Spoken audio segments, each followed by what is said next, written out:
Antoine Canto là-dessus? Je dis juste que c'est plus en tout cas cette intervention-là qui serait plus sensible à l'avoir créé plus de polémiques. Ça reste un argument pourri, je suis désolé.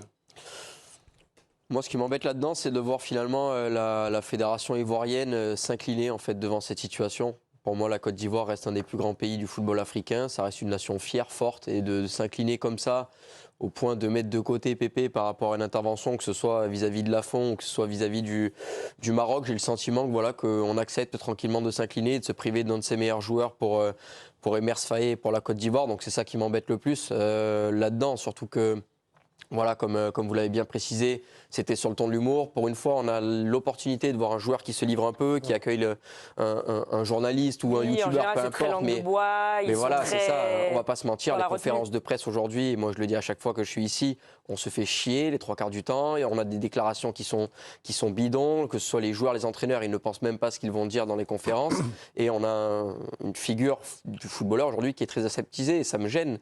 Et finalement, aujourd'hui, avec des cas comme Pépé, même si certains vont dire ouais, bah, c'est parce que lui, il est un peu fou par rapport aux autres et tout, peu importe, mais c'est quand même assez rafraîchissant d'avoir quelqu'un comme lui. Je ne sais pas si tu te souviens, il y a quelques semaines, on avait parlé de ce basketteur qui nous avait fait un inside sur toute une journée par rapport à une finale qu'il avait fait. Et on nous avait dit que c'était top de pouvoir suivre un joueur comme ça. Ouais. Et on se dit bah, peut-être que c'est un peu l'avenir, mais on voit à quel point cet exercice est difficile. On a vu Draymond Green aussi qui avait expliqué. On voit à quel point cet exercice est difficile. Parce que dès l'instant où tu te livres, où entre guillemets, tu peux être un peu plus naturel et ne plus avoir de langue de bois, l'arrivée des réseaux, c'est les réseaux qui aujourd'hui, malheureusement...